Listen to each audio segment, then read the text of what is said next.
예수님 승천주일날 마지막에 두 가지 메시지를 우리가 들었습니다. 예수님께서 갈릴리에서 제자들을 불러놓고 말하기를 너희는 온 천하, 예수님께서 마태복음 28장에 너희는 가서 모든 족속으로 제자를 삼고 아버지와 아들과 성령의 이름으로 침례를 주고 내가 너희에게 분부한 모든 것을 가르쳐 지키게 하라. 볼지어다 세상 끝날까지 내가 너희와 항상 함께 있으리라. 이거는 갈릴리에서 말씀했어요. 갈릴리에서 이미 말하기를 너희는 예루살렘을 떠나지 말라. 두 가지 메시지가 있어요. 하나는 예루살렘입니다. 예수님의 명령은 두 가지였습니다. 하나는 예루살렘을 떠나지 말라. 이 예루살렘을 떠나지 말라. 그 다음에 또 하나는 세상 끝까지 가라라는 것입니다. 세상 끝까지 가라. 그러니까 예수님이 처음에는 오라라고 이렇게 말했어요. 오라. 내가 너희를 편히 쉬게 하리라. 수고하고 무거운 짐진 자, 수고하는 사람들, 무거운 짐진 자들, 죄악에 무거운 힘든 짐진 자들은 다 내게로 오라. 내가 너희를 편히 쉬게 하리라. 예수님이 쉽게 편히 쉬게 하는 방법이 딱 하나 있습니다. 체인징 스크립. 아주 은밀하게 교환해 주는 시간이 하나 있습니다. 바로 그것이 십자가 사건입니다. 예수님의 십자가 사건을 통해서 이 십자가를 통과한 사람마다 수고하고 무거운 인생의 짐을 다 벗어버리는 것입니다. 그리고 예수님께서 제자들에게 말씀합니다. 이제 예루살렘을 떠나지 마라. 내가 너희에게 내가 가는 것이 너희에게 참 유익하다. 가면 아버지께서 약속한 성령을 너희에게 보내시리라.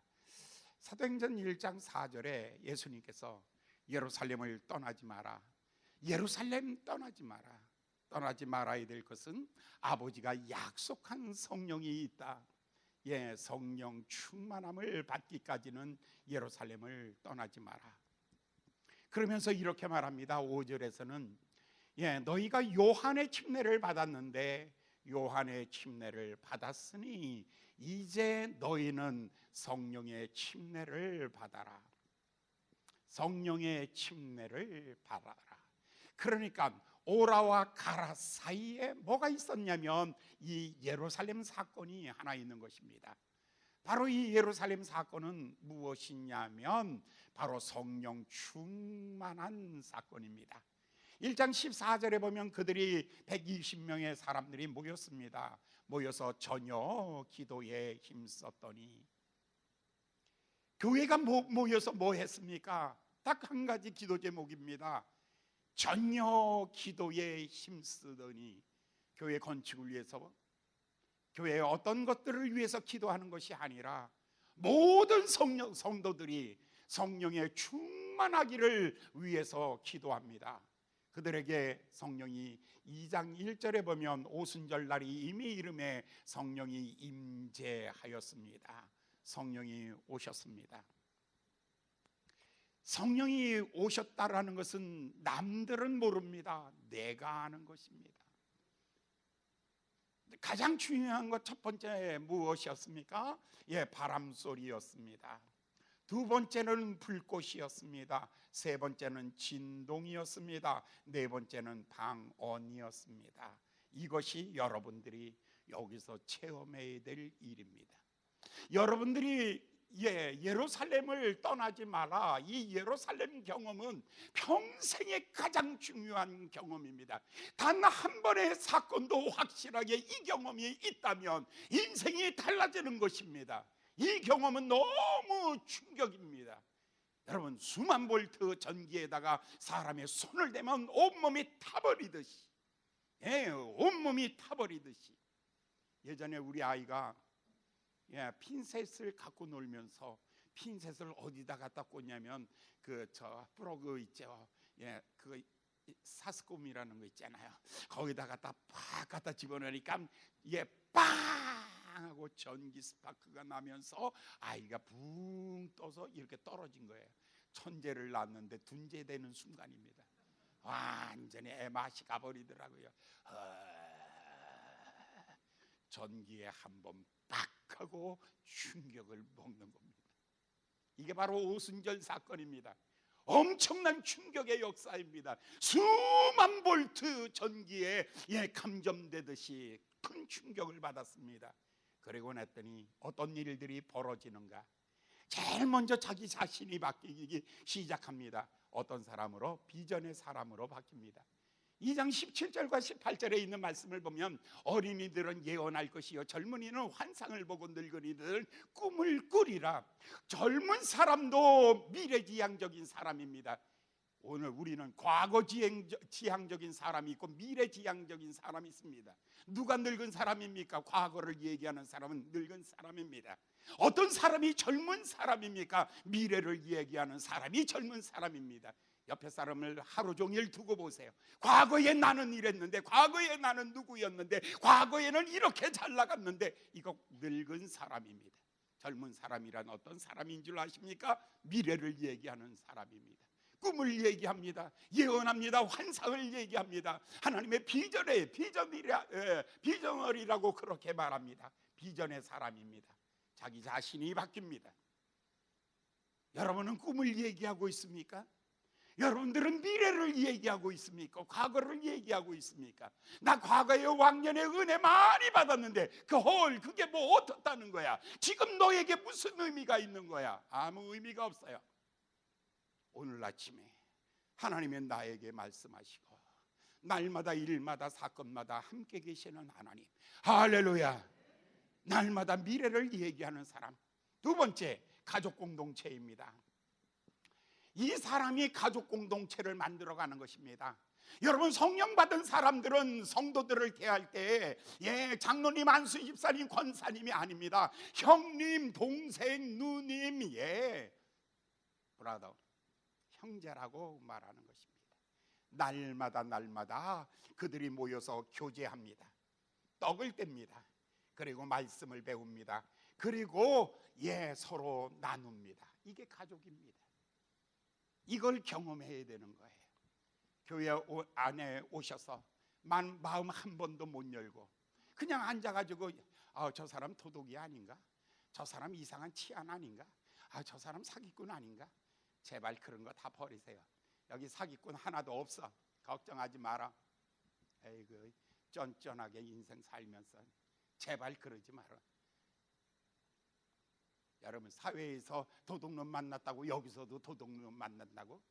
천만의 말씀. 요즘에 신발 벗고 교회 안 들어와. 다 신신고 왔으니 신신고 가. 신발 잊어버린 사람 손 들어봐. 하나도 없잖아. 교회는 도둑놈이 아니야. 여러분, 가족 공동체입니다. 그 다음에 예배 공동체, 찬미입니다. 그들이 모여서 날마다 찬송. 여러분이 하나님의 임재는, 성령의 임재는 나 자신이 변화되고 그리고 이웃에 대한 변화요, 그리고 하나님에 대한 변화입니다. 이 경험을 하고 가는 사람을 향하여 선교사라고 말합니다. 다른 말로 말하면 사명자입니다. 하나님의 대사입니다. 하나님의 일꾼입니다. 세상을 변화시킬 거룩한 하나님의 제사장이요, 왕같은 제사장입니다. 바로 이런 사람들입니다. 여러분, 예배를 마치고 그냥 집에 갈 때 그냥 자유인으로 그냥 들어갑니다. 그런 사람은 여기 있어서의 아무 의미가 없는 거예요. 오늘 여기서 이 놀라운 성령님을 경험한 사람, 이 사람들은요 세상을 향하여 가는 겁니다. 세상을 향하여. 오늘 여기가 우리가 모인 이유는 뭐냐면 여기서 많은 시간 모이려고 모이는 것이 아닙니다. 우리가 가기 위해서입니다. 어떤 모습으로 가기를 원합니까? 선교하는 모습으로, 선교사의 모습으로, 사명자의 모습으로, 하나님의 대사의 모습으로, 세상을 변화시킬 하나님의 빛과 소금의 모습으로, 사명자의 모습으로 여러분의 가정에 가셔야 되는 거예요. 그런데 그렇지 못하잖아요. 왜 못해요? 이 경험이 없으니까. 왜 이 경험이 없습니까? 여러분의 1순위가 아니기 때문에. 여러분의 삶에서 1순위가 주여, 내 힘으로 나를 어쩔 수 없습니다. 나도 어쩔 수 없습니다. 나도 나를 포기할 수밖에 없습니다. 이 절망의 그늘에서 나를 건져낼 자가 아무도 없습니다. 오직 주님만이십니다. 주님만이 나의 구세주가 되어 주시옵소서. 주여, 주의 성령이 내게 임재하여 주셔서 생명을 불어넣어 주시고 능력을 불어넣어 주시고 행함을 불어넣어 주시고 세상을 향하여 담대히 선포할 말씀을 내게 불어넣어 주시옵소서. 성령의 놀라운 임재를 경험하고 나면 나 자신에 대하여 느낌이 달라집니다. 당당하게 세상을 향하여 도전합니다. 이웃 사람들과 경쟁하지 않습니다. 누구를 만나도 도울 사람이 있습니다. 사람을 무시하지 않습니다. 사람을 비난하지 않습니다. 어느 자리에 있어도 남들을 존중하고 살아가는 사람이 됩니다. 어디서든지 하나님을 찬미합니다. 슬플 때나 기쁠 때나 낙심될 때나 좌절할 때나 감옥에 있을 때나 풍랑을 만날 때나 여러분이 매를 맞을 때 맞고 핍박을 당할 때 그때에도 여전히 하나님을 찬양하는 찬송이 마음속에 흘러가고 있는 것입니다. 저 멀리 배는 나의 시온성 오고룩한 것 아버지지. 내가 피곤하고 힘들 때마다 하나님을 향하여 아버지 집을 향하여 한 걸음 한 걸음 가고 있는 자기 인생의 모습을 보면서 하나님을 찬양하는 것입니다.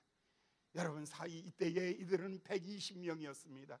이것은 폭발적인 부흥이 일어납니다. 3,000명이었습니다. 그 다음에 4,000명이었습니다. 안진뱅이가 일어나는 기적이 있는 공동체가 되었습니다. 그때 대제사장들과 장로들이 베드로를 불렀습니다. 그에게 이렇게 말합니다. 다시는 예수를 말하지 마라. 너 예수를 말하는 순간에 너는 죽음이야. 대제사장의 명령을 받았습니다. 그리고 베드로가 모인 공동체 속의 교회에 다시 왔습니다. 그가 이렇게 말합니다. 주여, 지금도 저희의 위험함을 하감하옵소서. 저희들을 향하여 비난하고 핍박하고 손가락질하고 침뱉는 저희들을 죽이려고 하고 있는 저들을 주님 있습니다. 주여, 저들을 하감하옵소서. 우리의 위험을 하감하여 주시옵소서. 그러나 주여, 우리로 하여금 담대히 주의 말씀을 전하게 하여 주시고 거룩한 종 예수의 이름으로 병을 낫게 하여 주시옵시고 예수의 이름으로 기사와 표적이 나타나게 하여 주시옵시고 하나님의 말씀을 선포할 수 있도록 하나님 은혜 주시옵소서 라고 하였을 때 성령이 다시 그들에게 충만하더라. 그 공동체는 모일 때마다 자기들의 어려움을 하나님 앞에 고백하고 하나님이 주시는 성령의 능력을 가지고 그들은 세상을 향하여 갑니다. 그들은 역시 세상의 빛입니다. 세상의 등대입니다. 시대의 지팡이입니다. 세상의 나침판과 같은 사람입니다. 세상의 판단의 저울과 같은 사람입니다. 그 사람은 기준과 같은 사람입니다. 아주 놀라운 탁월한 하나님의 사람들, 가서 세상을 변화시키는 하나님의 사람들로 그들은 세상을 향하여 나아갑니다. 그 사람 중에 하나가 오늘 바울입니다. 오늘 여러분이 읽은 성경은 바울에 대한 이야기입니다. 바울이 1차 안디옥에서 선교사로 파송받습니다. 그래서 그가 안디옥에서 떠납니다. 그래서 어디를 가냐면 아시아에 가서 복음을 전합니다. 1차 전도 여행이었습니다. 2차 전도 여행은 다시 또 안디옥에서 출발했습니다. 아시아를 거쳐서 마게도니아까지 갑니다. 3차 전도 여행 또 떠납니다. 안디옥에서 떠나 아시아와 그리고 유럽을 관통합니다. 이제 마지막 4차 선교 여행을 떠납니다. 예루살렘에서 시작합니다. 예루살렘에서 복음을 전합니다. 예수는 구세주요, 담대히 하나님의 말씀을 전했습니다. 그랬더니 사람들이 바울을 잡아서 옥에 가두었습니다. 그때 유대인들이 40명의 자객이 결단되었습니다. 자, 바울을 죽이기까지는 우리가 먹지도 아니하고 자지도 아니하리라. 이 소식을 천부장이 듣고 그를 가이사랴로 보냅니다. 가이사라에서 그는 배를 타고 떠납니다. 어디로 가냐면 로마로 가는 배입니다. 이것이 인생 마지막에 배를 타고 떠나가는 것입니다. 인생 마지막 배를 타고 이제 떠나가는 인생 마지막의 장면을 우리가 오늘 본 말씀 27장에서 보는 것입니다. 그런데 배를 타고 27장에 이제 배를 타고 갑니다. 그런데 9절에 보니까 바울이 갑자기 일어납니다. 이 배의 이름은 알렉산드리아호입니다. 알렉산드리아호. 그리고 이 배에 백부장이 하나 있습니다. 관원이. 그 사람이 율리오라는 관원입니다. 그리고 이 배는 아주 큰 배입니다. 276명이 타고 있습니다. 선주도 탔습니다. 선장도 있습니다. 관원도 있습니다. 그런데 딱 한 사람, 죄수가 있습니다. 이 사람이 바로 바울이라는 사람입니다. 배를 타고 떠나갑니다. 10절에 이렇게 말합니다. 여러분, 떠나지 마십시오. 지금 떠나면 태풍을 만날 것입니다. 물건도 잃어버릴 것입니다. 다 잃어버릴 것입니다. 10절을 읽어볼까요? 시작. 말하되 여러분이요, 내가 보니 이번 행선이 하물과 배만 아니라 우리 생명도 타격과 많은 손해가 있으리라. 그러니까 떠나지 맙시다 라고 말합니다. 11절 읽겠습니다. 그 다음에 볼까요? 자, 그 다음에 시작. 백부장이 선장과 선주의 말을 바울의 말보다 더 믿더라. 누구를 믿었습니까? 어떤 결단을 한 것입니까? 선주와 선장입니다. 선장의 이야기를 듣고 바울의 이야기는 무시되고 포기되어 버리고 말았습니다. 이제 드디어 배는 출항했습니다. 이 제안은 아주 쪽팔리는 바보가 되어버리고 말았습니다. 13절과 14절 보겠습니다. 13절과 14절 봉독합니다. 시작. 남풍이 순하게 불매 저기가 득이한 줄 알고 닷을 감아 그레데 해변을 가까이 행선하더니 첫 번째 순풍이 불기 시작합니다. 14절 봉독합니다. 시작. 얼마 못되어 섬 가운데로서 유라굴라 광풍이 대적하니, 자, 이 두 가지가 같이 있습니다. 광풍, 바다에는 순풍도 있고 그리고 광풍도 있습니다. 여러분의 인생을 살아보면 보통 얼마를 삽니까? 여러분이 사는 날 동안에 순풍만 있다는 말에 속지 마십시오. 광풍만 있다는 말에도 속지 마십시오. 내 인생 삶의 두 가지는 계속해서 올 것입니다. 어떤 날에는 순풍이 오고 어떤 날에는 광풍이 올 것입니다. 인생은 뭐냐면 항해하는 바다에 항해하는 것과 같은 것이기 때문입니다. 오늘 우리가 하나님이 가라라고 말했습니다. 우리가 가는 이 길은 순탄한 곳은 아닙니다. 바다를 지나가고 순풍일 때가 있고 광풍일 때가 있습니다. 순풍과 광풍은 계속해서 옵니다. 첫 번째, 우리가 배워야 될 레슨 1번 무엇입니까? 나는 바다 한가운데 떠 있다. 나는 지금 어디 있습니까? 바다 한가운데 떠 있다. 두 번째, 내가 어떤 것을 결단할 때 선주의 말을 믿을 것인가, 선장의 말을 믿을 것인가, 율리오의 말을 믿을 것인가, 죄수의 말을 믿을 것인가. 여러분들 잘 들으십시오. 목사는 아무것도 전문가가 아닙니다. 나는 의사도 아닙니다. 인생을 많이 살아본 현자도 아닙니다. 나는 아무것도 아닙니다. 어쩌면 여러분들 보면은 여러분보다는 덜 배운 사람입니다. 여러분보다는 똑똑하지 못한 사람입니다. 여러분들이 나보다 더 똑똑한 전문가들이 더 많이 있습니다. 여러분들은 다 나보다 낫습니다. 아무리 나를 무시한다 할지라도 하나님의 사람은 무시하지 마시기를 바랍니다. 한번 따라해 보실래요? 아무리 우리 목사 아무리 쪽팔려도 시작. 아이 빨리 해. 이럴 때 그냥 그동안에 속상했던 거 한번 내 털어버려. 아무리 속상해도 여러분 주의 종의 말을 조심하십시오.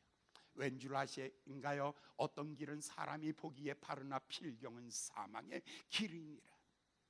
사랑하는 여러분, 목사는 무엇과 같으냐면 나침판과 같은 사람입니다. 여러분들에게 성공을 가르칠 수는 없습니다. 그러나 성공하기 위해서 여러분들에게 권면할 수는 있습니다. 여러분이요, 그런데 여기에서 주의 종의, 기도하는 주의 종의 이야기를 무시해버리고 말았습니다. 세 번째, 순풍은 영원하지 않습니다. 여러분, 젊음도 영원하지 않습니다. 여러분의 지혜도 영원한 것이 아닙니다. 돈도 영원한 것 아닙니다. 세상에 영원한 것은 아무것도 없습니다. 눈에 보이는 것은 잠깐이요, 보이지 않는 것은 영원함이니라. 할렐루야. 눈에 보이는 것은 잠깐입니다. 순풍은 잠깐입니다. 어느 순간에 광풍이 밀려오는 것을 깨달아야 할 것입니다. 순풍은 잠깐입니다. 젊다고 영원히 젊은 것 아닙니다. 건강하다고 영원히 건강한 것 아닙니다. 돈 좀 있다고 영원히 거기에 돈 있는 것도 아닙니다.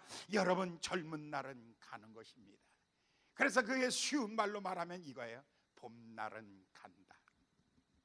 인생의 봄날은 다 가는 것입니다.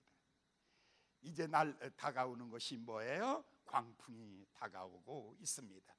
예측 못할 광풍이 오는 것입니다. 상상 못할 광풍이 오는 것입니다. 광풍 앞에 이런 얘기하면 안 됩니다. 억울해요. 억울해요. 이렇게 억울할 수가. 여러분, 우리가 수해가 많이 났잖아요. 문산이 1997년에 수해 났을 때 피아노 버렸어요. 1999년도에 다시 수해 났을 때 또 피아노 버렸어요. 99년도 피아노를 버리면서 주일학교 교사들이 돈을 모았어요.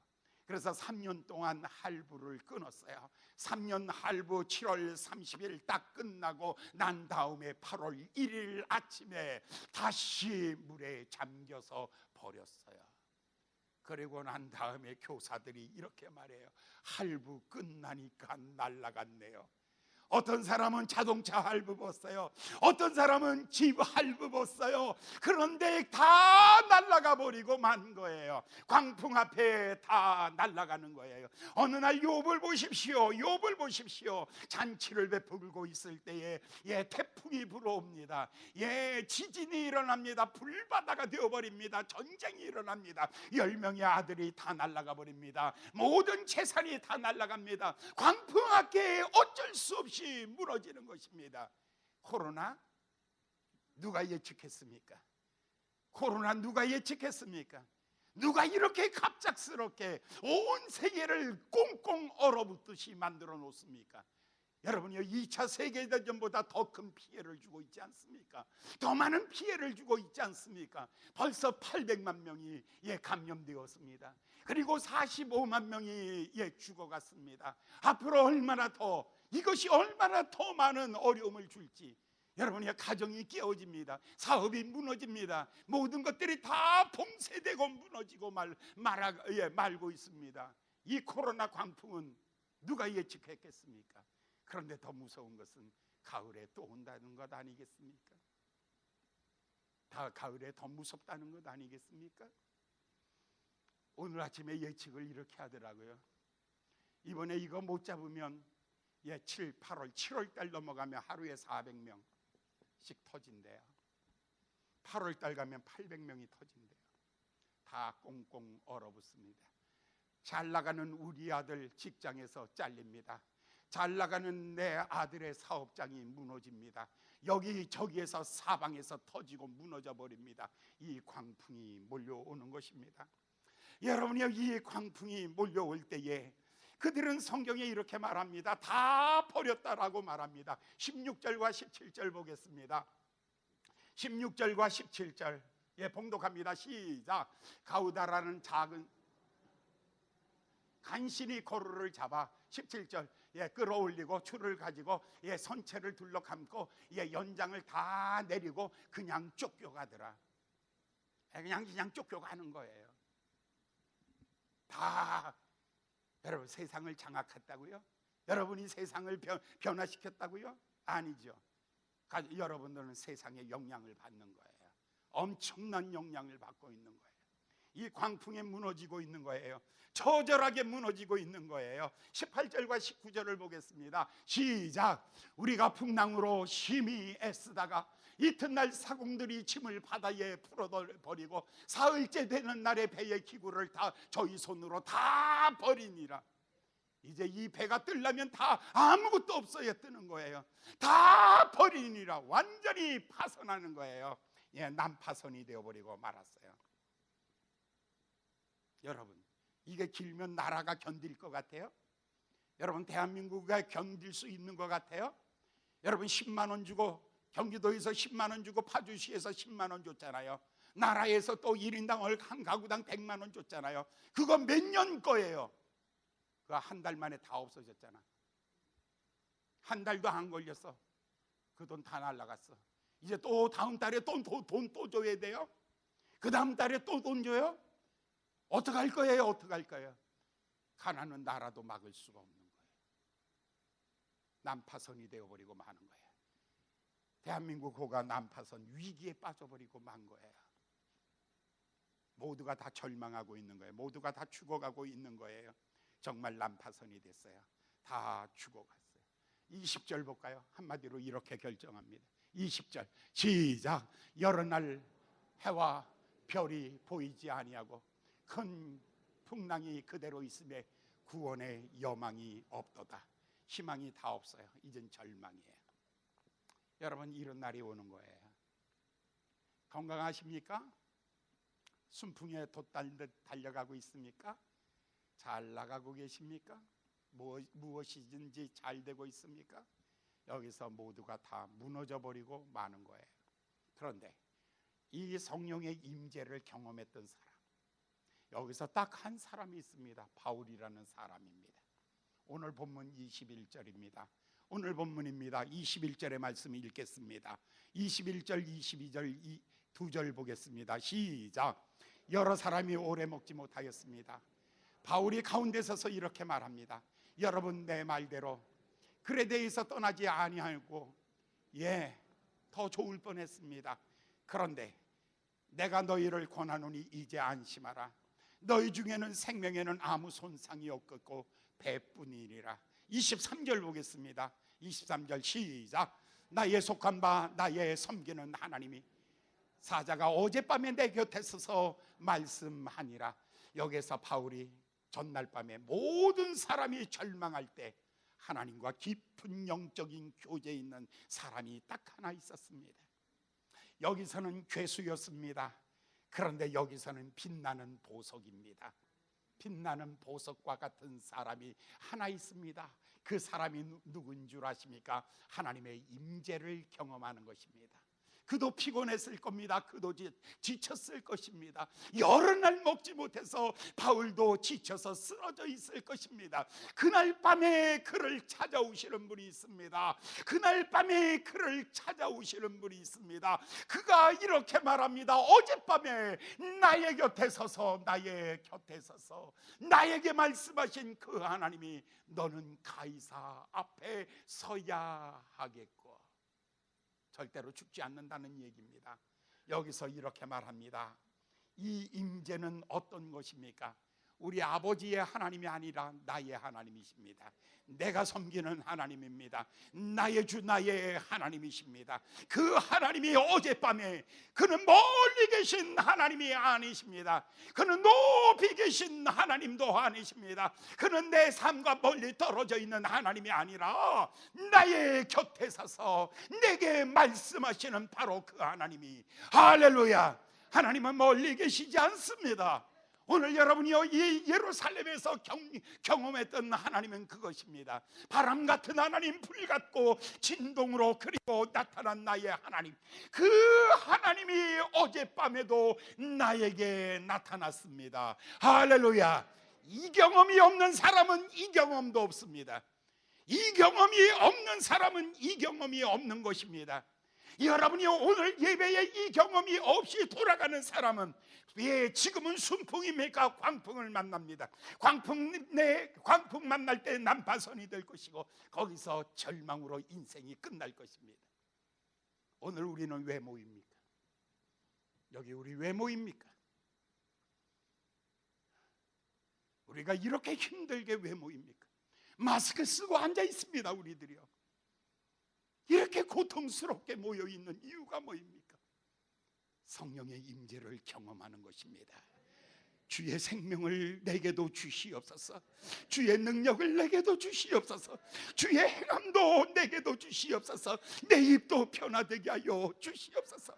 이 놀라운 성령의 경험이, 이 놀라운 성령의 경험이 그의 삶을 살아갈 때에, 이 바다 한가운데에서 여러분이 순풍 때에 광풍을 만날 때에, 그가 고난의 때에 절망할 때에 바로 그 순간에 빛나는 보석으로 하나님이 그 사람을 쓰시는 것입니다. 할렐루야, 할렐루야. 바로 그 사람을 하나님이 쓰시는 것입니다. 여러분 보십시오. 아브라함을 보십시오. 75살에 하나님 경험합니다.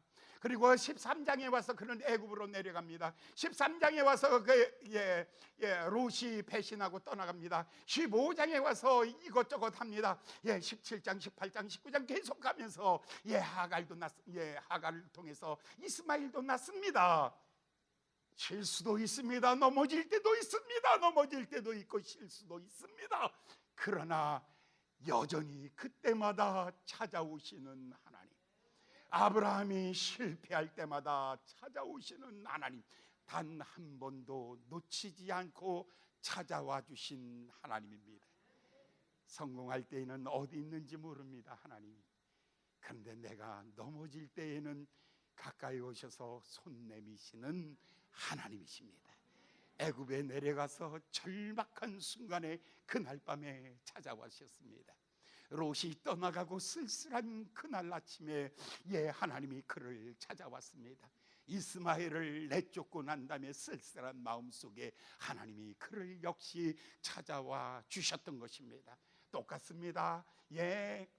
야곱을 보십시오. 루스 들판에서 하나님을 만납니다. 하란에 가서 10번이나 속습니다. 그리고 야복강 나루토에서 그는 위기를 만납니다. 그리고 마지막은 애굽으로 내려가는 고민 속에 빠질 때 한 번도 놓치지 아니하고 찾아오신 분이 하나님이십니다. 할렐루야. 이 놀라운 경험은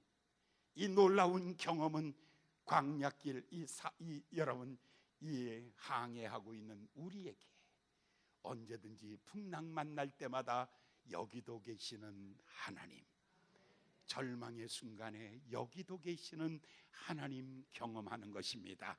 할렐루야. 이 경험이 없는 사람, 이게 될까요? 안 돼요. 이 경험이 없는 사람, 이게 될까요? 절대로 안 됩니다. 안 되는 거예요.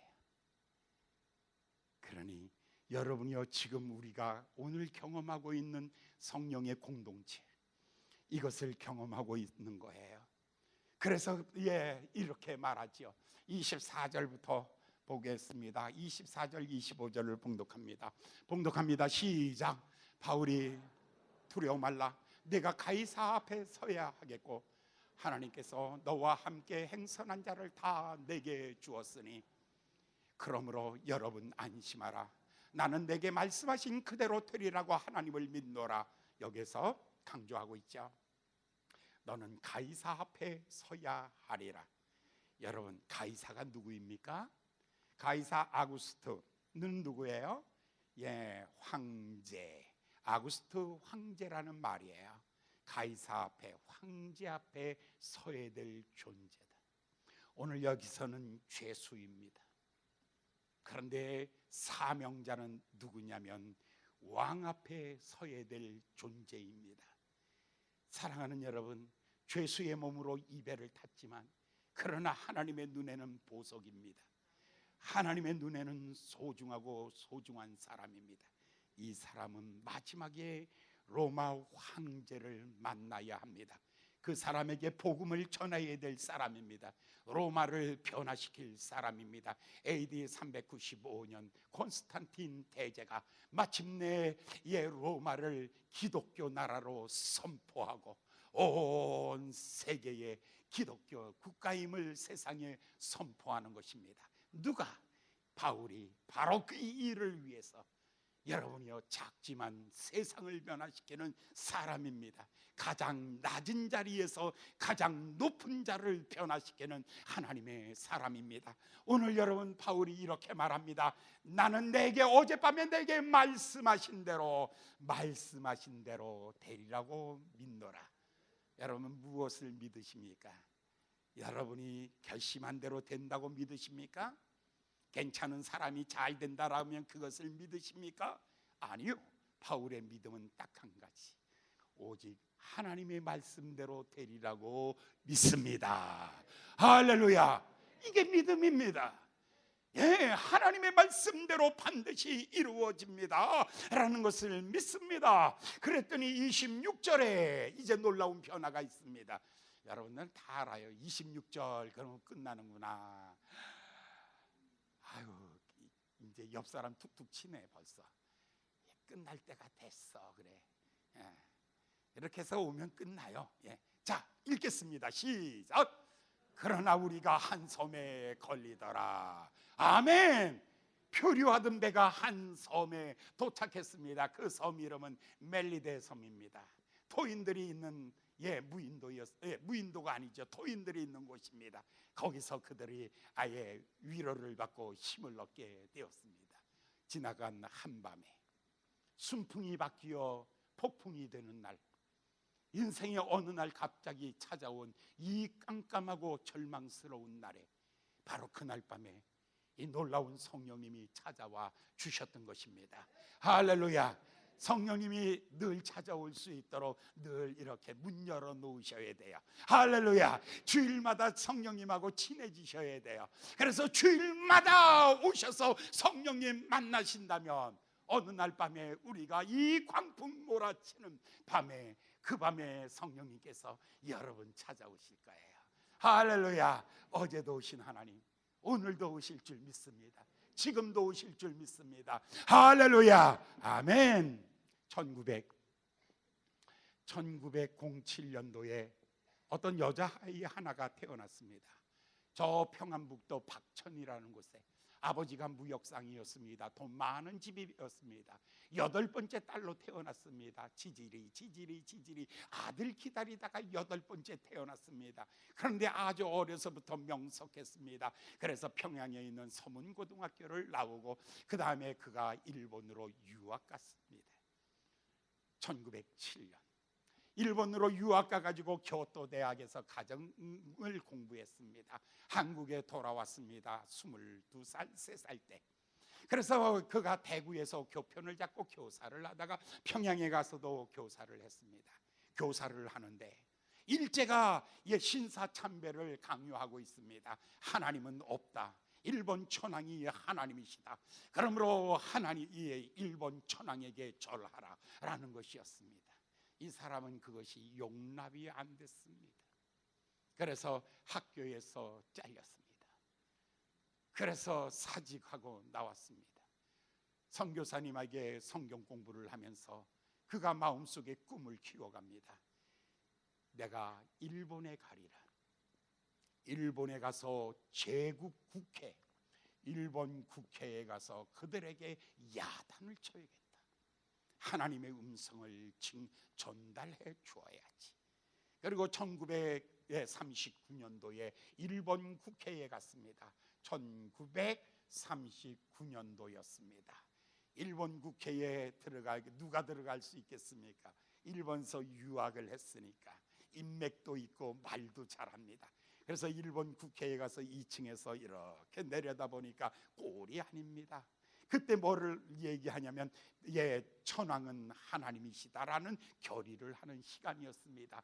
이 여자가 자리에서 벌떡 일어났습니다. 가지고 갔던 유인물을 집어 던져버렸습니다. 그리고 회개하라. 너희는 망하리라. 일본은 망할 것이다. 하나님 외에 다른 신을 섬기면 반드시 일본은 망하리라 소리를 졌습니다. 그때 그를 수행해서 같이 갔던 사람이 박관준 장로입니다. 그 사람은 의사였습니다. 두 사람이 일본에서 잡혔습니다. 그 자리에서 잡혀서 한국으로 왔습니다. 평양 형무소에서 그는 사형 선고를 받았습니다. 사형 선고를 받고 1945년 8월 16일 사형 집행 날짜가 정해졌습니다. 내일이면 죽습니다. 그래, 죽어도 좋아요. 하나님의 영광을 위해서 내가 살다 가는 것입니다 라고 얘기를 합니다. 그런데 8월 15일 천황이 항복을 하고 그날, 그 이튿날, 죽는 날 감옥에서 나옵니다. 할렐루야. 일부 예배 때는 박수 치더라. 수준이 있던데 정말 대단하지요. 그리고 공산당에게 핍박을 받다가 그 사람이 미국으로 갑니다. 미국 가서 그 유명한 우리 동양 선교 침례교회 김동명 목사님에게 시집을 갑니다.